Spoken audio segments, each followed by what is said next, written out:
La innovación es lo que nos permite evolucionar como personas, organizaciones y sociedades. Somos más innovadores de lo que pensamos.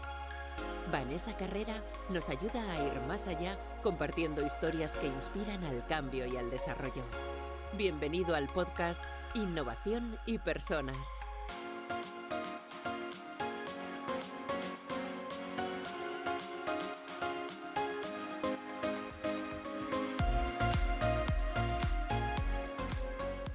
Bienvenido al podcast Innovación y Personas. Hoy estamos con Nazaret Castellanos. Nazaret es licenciada en Física Teórica y doctora en Medicina.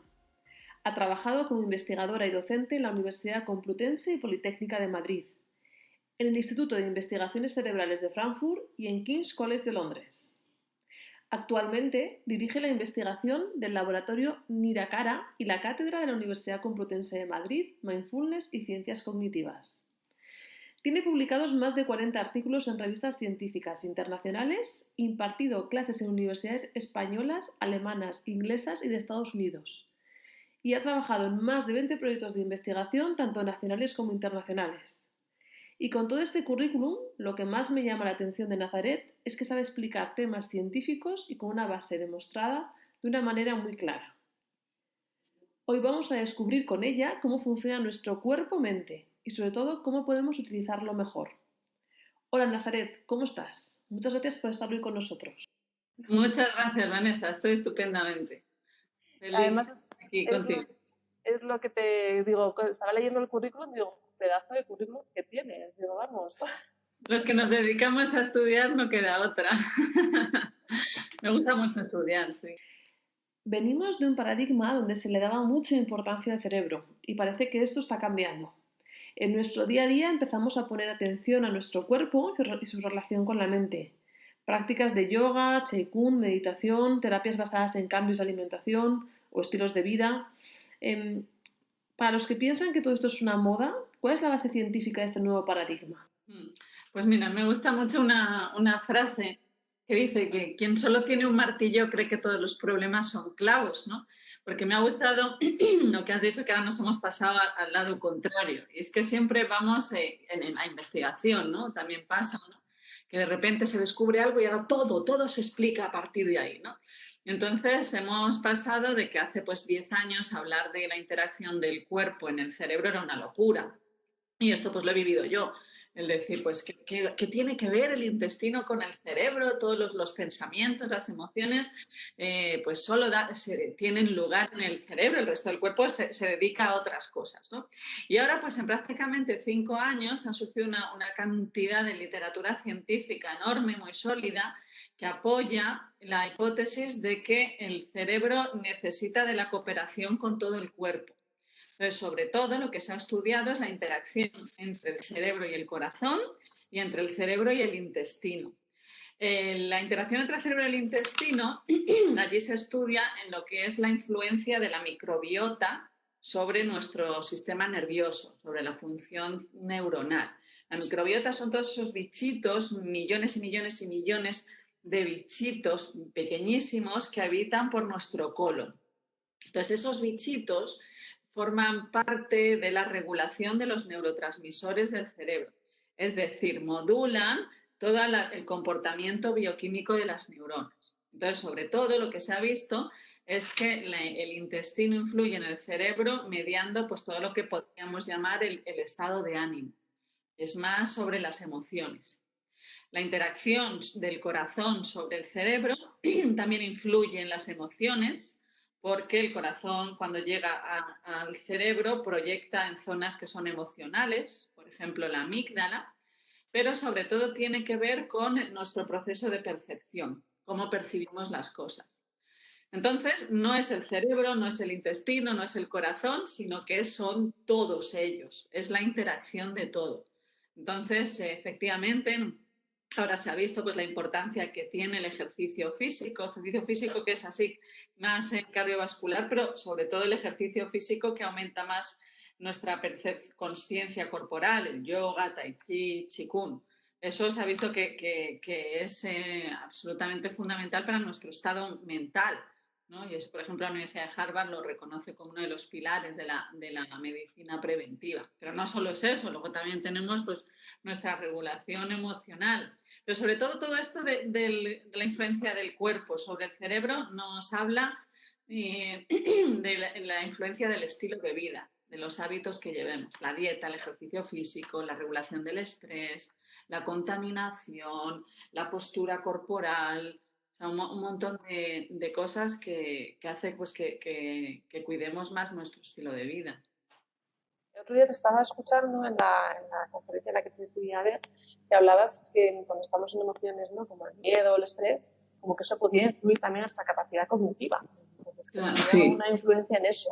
Entonces, cuéntanos de eso, cómo influye y qué podemos hacer, ¿no? Sobre todo también qué podemos hacer pues, para rebajar, sobre todo momentos bueno, pues antes estábamos hablando, ¿no? Tú vives ahí en Mallorca, que yo creo que vivís a otro ritmo, pero por ejemplo en ciudades como Madrid, ¿no? Yo a veces cojo el coche y dices, jolín, empiezas por la mañana ya con ese estrés, esto cómo puede estar influyendo, ¿no?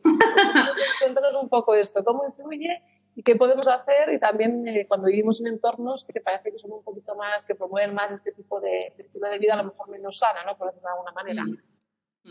Pues yo creo que es importante reconocer que el entorno se nos contagia, ¿no? Que somos seres, nuestro cerebro aprende mucho por imitación. Entonces, de todo lo que está viendo, sea consciente o inconsciente, aunque sea implícito, toda la memoria implícita es muy importante, es decir, todo aquello que nuestro cerebro y nuestro cuerpo está captando y de ello toma referencias. Y según esas referencias es de donde se construye lo que en neurociencia se llama la representación interna de la realidad. Yo me hago una idea del mundo y sobre esa idea que se ha hecho mi cuerpo del mundo, sobre eso yo actúo. Si el mundo que me rodea, pues efectivamente es estresante, pues voy a tener pues una mayor predisposición a esos automatismos. O sea, imagínate si nuestro cerebro tuviese que procesar conscientemente toda la información, todas las respuestas que damos, sería absolutamente incalculable, no tiene capacidad para hacer eso. Entonces utiliza mucho los automatismos, es decir, cojo cosas que yo ya me sé, que yo ya he aprendido, ¿no? Entonces, si nosotros hemos aprendido ese tipo de referencias, pues eso es lo que va a sacar, ¿no? Para ahorrar. Entonces, el estrés que nos rodea, pues todo eso se nos contagia sí o sí. Tienes que hacer un gran esfuerzo consciente para que todo eso no se incorpore, fíjate la palabra, ¿no? O sea, entonces vamos incorporando todas esas conductas, a no ser que seamos conscientes de ello, es decir, que pongamos atención sobre ello. Por ejemplo, eso nos lleva pues, a uno de los artículos que ha sido más llamativos en la ciencia, que publicó la Universidad de Harvard hace ya unos años, que se titulaba La mente sobre la materia. Entonces, ¿qué quería decir ese artículo? ¿Qué nos mostraba? Pues que ante una situación de estrés, personas que saben regular su estrés, su comportamiento corporal es uno. Personas que no saben, su comportamiento corporal es otro. Es decir, ante una situación de estrés, tu cuerpo reacciona, ¿no? Pues tu corazón se acelera, tu piel, ¿no? Aumenta la conductancia, el ritmo respiratorio, aunque no sea exagerado, aunque no te puedas a transpirar, aunque sea un poco, todo eso lo aumenta. Y empieza la divagación mental esta, que es una locura. Y eso lo hace porque esa es su actividad, su respuesta por defecto, los automatismos de los que tira el cuerpo. Si nosotros somos conscientes de ello, ante una situación de estrés, hacemos un replanteamiento de la situación, es decir, atendemos a nuestras propias sensaciones y pensamientos, ¿no? Con la atención, que es uno de los procesos cognitivos más importantes, solo por el hecho de prestar atención, de observarse a sí mismo, la respuesta corporal cambia. Fíjate, ¿no? Entonces, por eso el artículo se llamaba La mente sobre la materia. A dónde diriges tu mente va a cambiar la respuesta de la materia, ¿no? Entonces ahí, por ejemplo, esa frase maravillosa de Shilly, que es el padre del estrés, ¿no? Cuando se dice el padre del estrés parece que haya parido él al estrés. Es el investigador que más lo estudió. Y él decía, no es el estrés lo que nos mata, sino nuestra reacción a él, ¿no? Entonces, por ejemplo, en nuestras sociedades, lo que nosotros hemos visto en un estudio que hemos hecho ahora, hemos medido el cortisol, que es la hormona del estrés que se libera en el cuerpo cuando nosotros estamos estresados. Una estructura del cerebro, es la glándula pituitaria, se empieza a liberar estrés. Entonces se libera cortisol y eso es el estrés. El cortisol se puede medir en la saliva, aquí en la lengua o en la sangre. Entonces hemos medido el cortisol en personas que viven en Madrid, al azar, hemos cogido al azar, y personas que viven en Vitoria. Y son personas que no están clínicamente diagnosticadas como estresadas, ¿no? Pero los niveles de estrés en Madrid eran mucho más altos. Fíjate, ¿no? Entonces, no es que la gente en Madrid tenga pues más responsabilidades o situaciones más estresantes, sino que lo que es estrés es cómo vivimos las prisas, el que hacemos todo mucho más rápido. Porque al fin y al cabo, en tu día a día, las cosas que tienes que hacer en sí no son muy estresantes. Pues tengo que ir al trabajo, luego salgo al trabajo, tengo que ir a la compra, y en casa está el niño, luego tengo pa. Son muchas cosas que si solo tuvieras que hacer eso, no pasa nada. Pero el problema es que tenemos que hacer pues muchas cosas y muy rápido. Y el ir rápido, más que ir rápido, es ir deprisa. Y eso es uno de los grandísimos estresantes, ¿no? de nuestro cuerpo. Y un poquito de estrés puede ser... Un poquito de estrés es fantástico, si no, no habría nada. El estrés nos ha ayudado a evolucionar mucho, ¿no? Al cerebro, ¿no? Bueno, entre otras cosas, pues nos salva de situaciones peligrosas, ¿no? Imagínate que suena algo, ¡pah! Una explosión, tal, y te quedas ahí calculando qué tengo que hacer, ¿no? O sea, el cuerpo solo empieza a una velocidad tremenda y ya sabe lo que tiene que hacer antes que tú. Porque si lo tuvieses que decidir tú, pues el coche te ha pillado o te has caído en el incendio o lo que sea. Entonces el estrés acelera mucho eso, ¿no? Por eso muchas veces dejamos las cosas a última hora, porque sabemos que es el estrés es el que nos va a empujar. Claro, entonces decimos que lo haga el cortisol. Y eso está bien, pero también está mal, porque nos acostumbramos a ser creativos bajo los efectos de la noradrenalina, del chute. ¡Ostras, que tengo que entregar esto mañana! Entonces nos acostumbramos y entonces el cuerpo dirá, ¿para qué te vas a poner a hacer algo si yo no tengo esa sensación de activación? Entonces se vuelve adicto a esa sensación de adrenalina. Y crea ese automatismo, entiendo, ¿no? Por lo que decías, se acaba convirtiendo en ese automatismo. Entonces, para los que todavía no nos podamos mudar de Madrid, para poder gestionar eso, observarnos, ¿no? O sea, hay mucha atención plena, observarnos, y observarnos entiendo que sin jugar, ¿no? Que nosotros es lo que hacemos. Claro. Y desde ahí... Claro, observarnos, el buscar un poquito de silencio. De vez en cuando, el silencio es una cosa tan necesaria para el cerebro. Silencio, digo silencio de silencio. O sea, que no haya tantos ruidos. Eso nos relaja mucho. O sea, el silencio, ¿no? Pero sí, el trabajar un poco sobre la atención, ¿no? Decir, pues eso, vale, pues estoy yendo deprisa. O sea, el buscar esos pequeños espacios, ¿no? de tranquilidad. Eso yo creo que es muy, muy importante, ¿no? Y sobre estos automatismos, estas formas, ¿no? Esa forma que está en el mundo, ¿cuánto hay de genético y cuánto hay de que vamos desarrollando? ¿No? Porque a veces también encuentran personas y dicen, no, es que yo estoy estresada con mi madre, es que yo tengo ese comportamiento, eso igual que de mi madre. ¿Cuánto hay? Pues sabes que ahora en vez de genética se habla de epigenética, ¿no? Que es como, vale, yo tengo con una predisposición, pero esa predisposición la puedo llevar a cabo o no. Entonces hay una frase de uno de los grandes genetistas, ¿no? en Washington, que dice, oye, a lo mejor la genética es haber compartido casa los primeros 20 años de tu vida.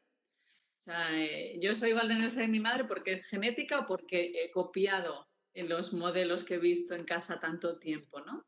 La genética también es haber compartido mesa durante muchos años, ¿no? Hemos comido lo mismo. Entonces, por ejemplo, ahora se ve pues, la influencia de la dieta, ¿no? Sobre la microbiota, y la microbiota influye en el sistema inmune, en el sistema nervioso y en el sistema endocrino. Si dos personas comparten dieta, sus microbiotas van a ser más similares que otras personas que no, obviamente, ¿no? Entonces, yo creo que esos derrotismos de, pues soy como mi madre, ¿no? Pues vale, puedes quedarte con ello y efectivamente ese es el comportamiento que tu cerebro va a querer que sigas, porque le gustan pues las estructuras. Así es como tengo que actuar cuando pasa esto. Y no me cambies las estructuras, ¿no? Pero que eso no significa que eso tenga que ser así o que sea tu base genética. Significa, pues lo que decíamos antes, que aprendemos todo el rato de las conductas de los demás. Y antes estabas comentando también como la importancia, ¿no? También del cuerpo, de cómo tener esa conciencia corporal. Muchas veces también hay algunas teorías, ¿no? Que es como, bueno, pues ponte en tu posición, en tu cuerpo de fuerza y te cambia tu forma de estar. Cuéntanos esto también desde una base más científica, ¿no? Cambian tus emociones. O ponte un minuto antes de ir a una entrevista de trabajo y ponte tu cuerpo de fuerza y ya verás cómo te sientes diferente. ¿Qué hay aquí de científico? Sí, pues hay bastante, porque sabes que nosotros cuando me preguntan, yo le pregunto muchas veces en clase, ¿no? En medicina, ¿cuántos sentidos tenemos? 5, ¿no? Pues la vista, el oído, no sé qué, ¿no? 5 sentidos. No, tenemos 7. Y dos que se nos olvidan son los más importantes para el cerebro. Aparte de los 5 sentidos, ¿no? De las sensaciones, ¿no? La vista, el oído, el olfato, el gusto. Tenemos la propiocepción y la interocepción. El más importante para el cerebro es la interocepción, es decir, es la información que llega al cerebro de dentro de los órganos, ¿vale? Entonces, ¿qué está haciendo mi intestino? ¿Qué está haciendo mi riñón? ¿Qué está haciendo mi hígado? ¿Qué está haciendo mi corazón? ¿Cómo están respirando? O sea, todo lo que está pasando dentro, el cerebro lo recibe de forma inconsciente para ti, porque tú imagínate que sintiésemos todo lo que está pasando dentro, el ruido sería inmenso y la actividad, todo se está moviendo, o sea, no podríamos hacer vivir el mundo de fuera. Entonces, todo eso para ti es silente, a no ser que haya dolor, o por ejemplo, me hago pis. Entonces, esa sensación, la vejiga, el cerebro sabe cómo está, llega un momento, ¡pum! Y al estar más llena, te hace consciente de la interocepción. Entonces tú ya sabes lo que tienes que hacer. Entonces la interocepción es la información que viene de dentro del cuerpo.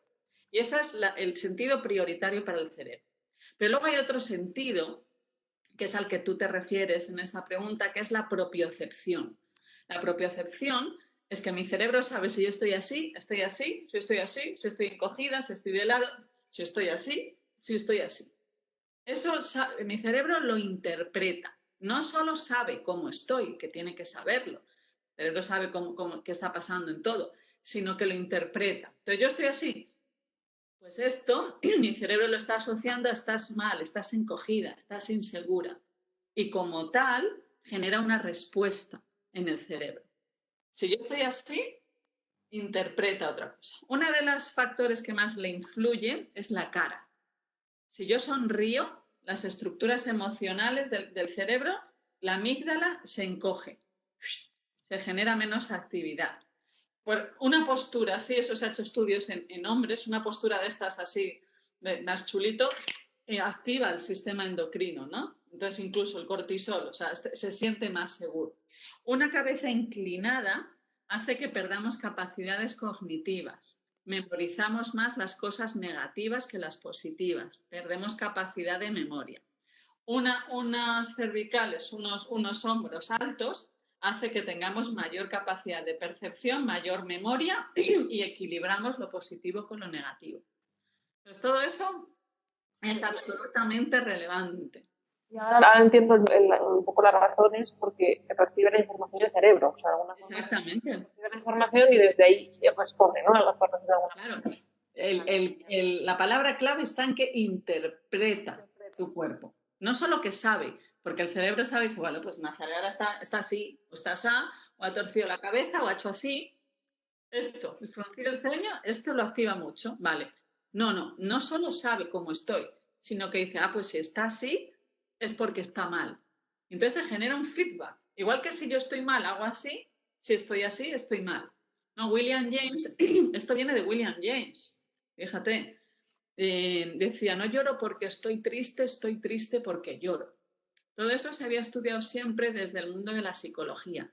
Lo que pasa es que en los últimos 10, 15 años se ha estudiado desde el punto de la neurociencia, utilizando técnicas de neuroimagen.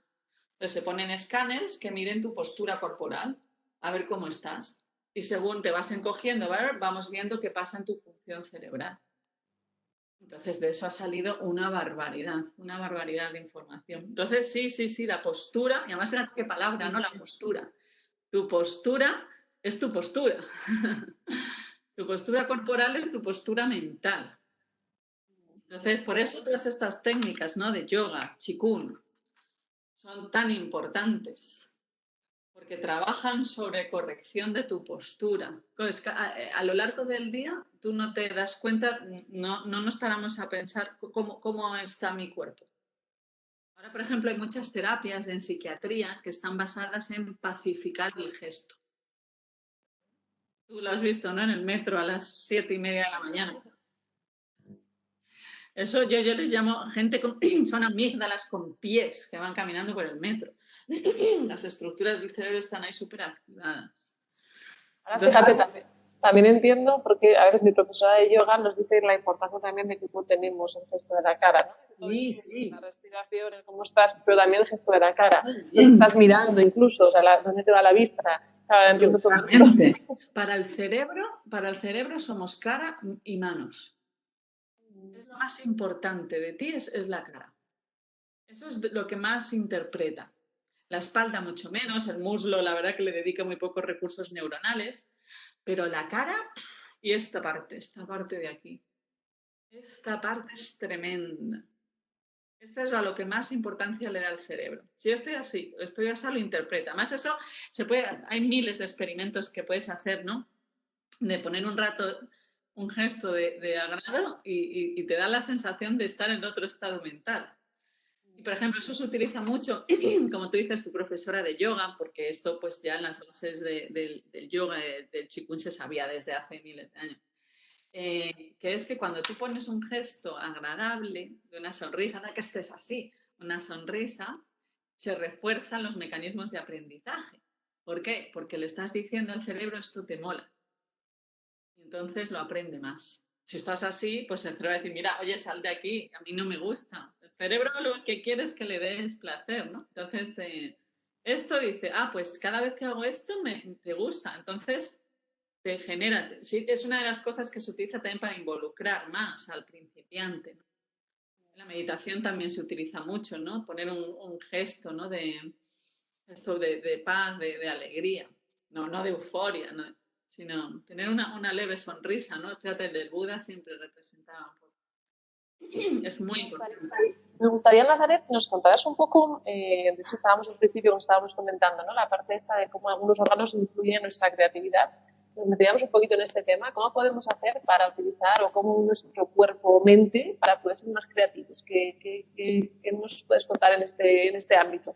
Pues mira, ahí yo tiro del trabajo del gran Antonio Damasio. Él es uno de los neurocientíficos más prestigiosos que hay, está en Estados Unidos, es de origen portugués, que lleva toda la vida en Estados Unidos y también ha escrito muchos libros, ¿no? Entonces, Antonio Damasio descubrió hace ya años lo que se llama el marcador somático, ¿no? Bajo el lema de que tu cuerpo sabe lo que tú todavía no te has dado cuenta. El cuerpo sabe lo que la mente aún no se ha dado cuenta, ¿no?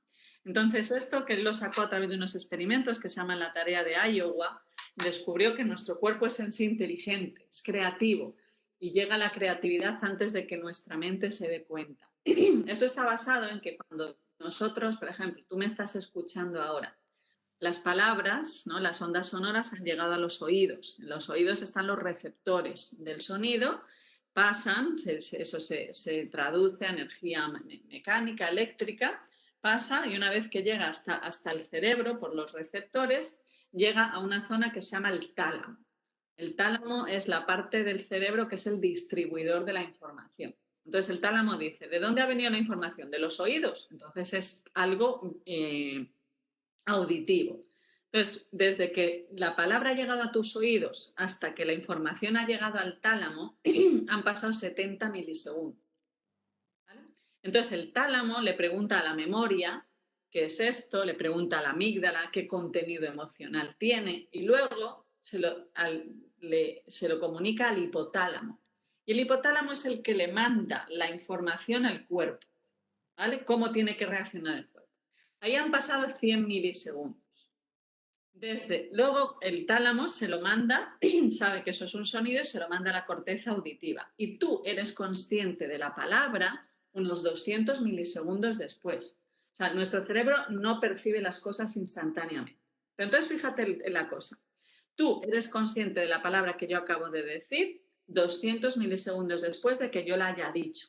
Pero tu cuerpo ha reaccionado 100 milisegundos después de la palabra. Es decir, tu cuerpo ha reaccionado 100 milisegundos antes de que tú te hayas dado cuenta de la palabra. Antes de que tú hayas sido consciente de la palabra que has escuchado, tu cuerpo ha ido por delante tuyo. Entonces, ¿qué pasa? Si aumentamos la interocepción y la propiocepción, si sabemos escuchar nuestro cuerpo, nos hacemos una trampa. Entonces tú te das cuenta de lo que va a venir antes de que lo sepas. Pero cuando hablas de escuchar a tu cuerpo, ¿a qué te refieres? Pues mira, escuchar el cuerpo es atender a las sensaciones de tu cuerpo, ¿no? Por ejemplo, ver cómo está la postura. Eso se estudia mucho en reuniones, ¿no? En reuniones de grupo. ¿Qué postura estás adquiriendo? ¿Qué postura estás transmitiendo? Y la tuya y la de los demás.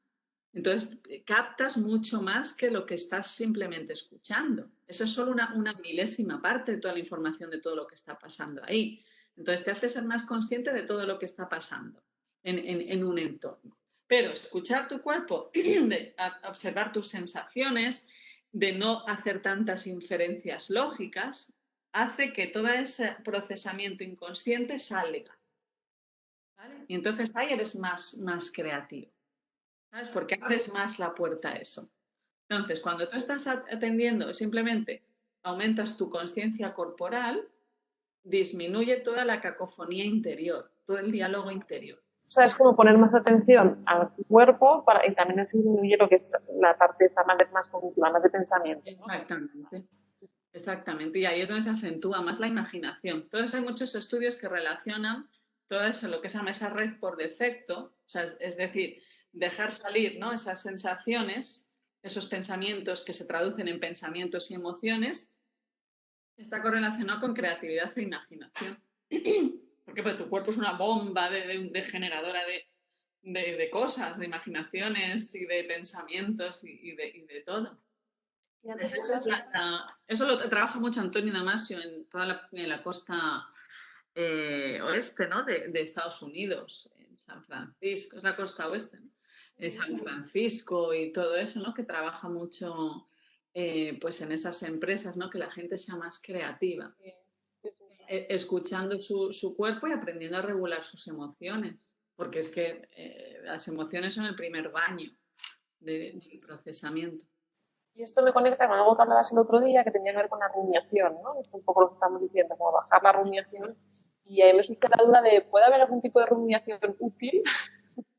No, bueno, todo, lo que pasa con los obstáculos del cerebro es que todos tienen una función muy importante. La rumiación es utilísima porque está construyendo tu yo. Y sin tu yo no hay nada, ¿no? Pero a la vez no eres tampoco tanto yo. O sea, eso es lo interesante de esto, que es como una especie de dicotomía. Es vive en ellos y sin vivir en ello, ¿no? O sea, eres tu yo, pero a la vez no te creas tu yo. Vive tu yo, pero desidentifícate de tu yo, ¿no? Entonces, sí, la rumiación, el problema es que es excesiva. Que no sabemos, nuestro cerebro pues pocas veces está en silencio, ¿no?, en calma. Y eso lo ves pues días que estás a lo mejor más estresada, preocupaciones, que llegas a casa y aunque te tumbes en el sofá no hagas nada, no paras de darle vueltas a las cosas, te vienen un montón de pensamientos, de sensaciones. Entonces, ¿cómo aterrizas, ¿no? De tanta actividad llegas a casa y el cerebro no hace on-off. Y hasta que aterrizas tienes que hacer malabares muchas veces, ¿no? Porque el cerebro es un sistema muy inercial también. Entonces, claro, si le has metido un chute... Sí, me gustaría también, Nazaret, porque me gusta mucho cuando cuentas experimentos que además son muy sencillos. El otro día que veía unas imágenes que habíais puesto a personas para ver cómo era el tema de los sesgos cognitivos, creo que era. Me gustaría que nos contaras cuál es como uno de los más, estas investigaciones que has hecho como más novedosas o que más te ha sorprendido o más innovadoras, algo que digas algo. Sí. Y al hacer esto descubrimos esto y que nos lo compartas. Pues mira, el proyecto que hemos hecho el último año nos ha costado años llevarlo a cabo porque era poder medir el cerebro simultáneamente con la respiración, el corazón y el intestino. ¿no? Entonces, eso nos costó mucho porque ya te digo que hace unos años era una locura. O sea, en un laboratorio de neurociencia, ¿cómo vas a poner electrodos en el intestino? O sea, ¿qué tiene que ver, no? Entonces, al principio era como, qué barbaridad estás diciendo, ¿no?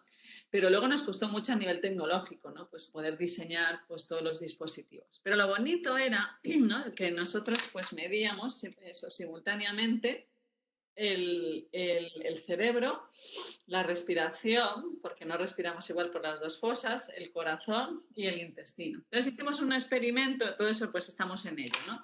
En ver qué pasa, ¿no? Cuando las personas recuerdan e imaginan cómo procesan sus emociones.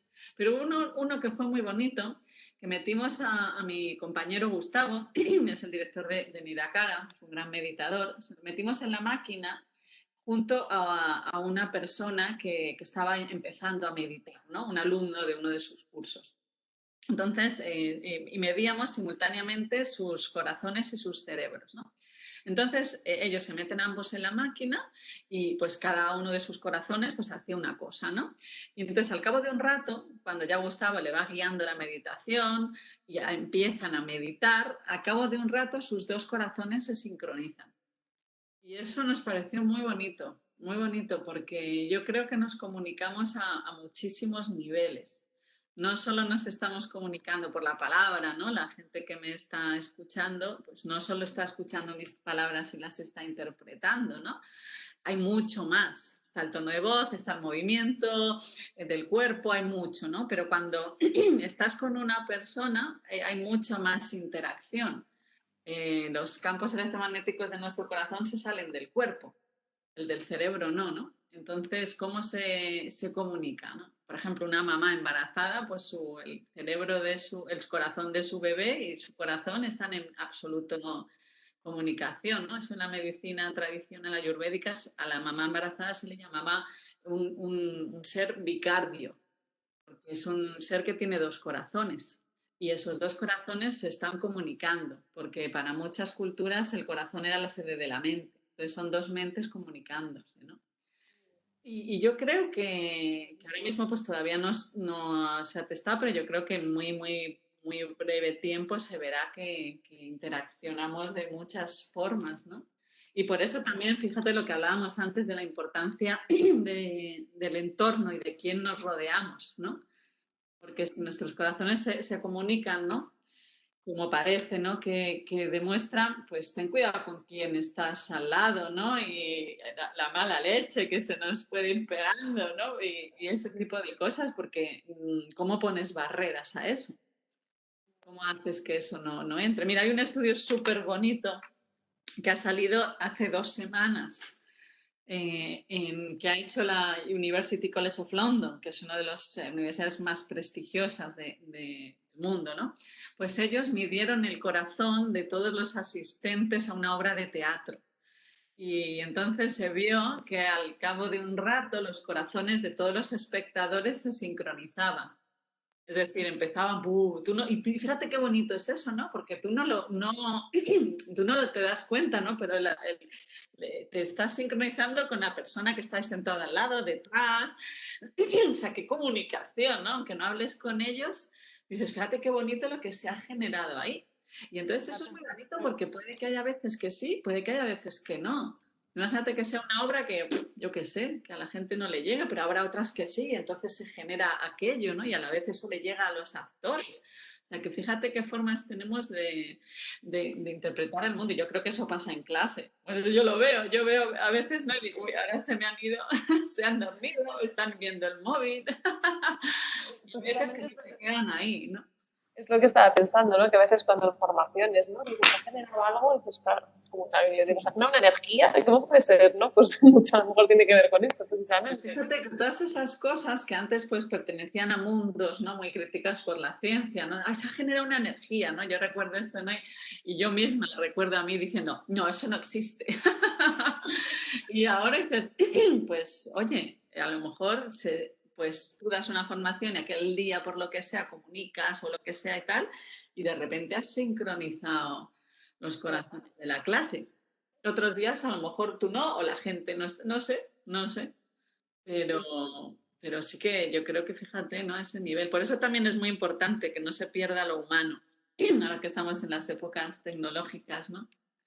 Que es todo siempre por ordenadores y cosas, ¿no? Pues yo creo que hay algo ahí que será insustituible, ¿no? Es la parte humana. Sí, Yo creo que sí, que hay que en estos mundos tan tecnológicos hay que poner hacer más peso, ¿no? en humanizar las ciencias tecnológicas, los entornos. Me gusta mucho esto que dices porque precisamente yo parte de lo que hago yo lo llamo el lado humano de la innovación. Lo llamo el lado humano. Sí. Muy bien, Nazaret. Nos quedaríamos hablando contigo, bueno, yo todo el día. Ya hablaremos. Es un placer escucharte, sobre todo lo que te digo, cómo lo cuentas, ¿no? Cómo cuentas cosas que a veces yo, pues eso, le pongo palabras y tú lo cuentas de forma y digo, pues ahora entiendo. Yo llevo muchos años dando cursos de divulgación a gente no técnica y eso me ha hecho aprender mucho a mí. Pues sigue aprendiendo y sigue compartiendo porque nos haces, bueno, es un regalo para los que te escuchamos. Muchas gracias. Mil gracias por esta conversación, mil gracias por compartir y nada, y eso, síguenos regalando. Gracias. Gracias por escuchar este podcast, gracias por estar ahí y si quieres saber más sobre innovación y personas, ve a vanessacarrera.com.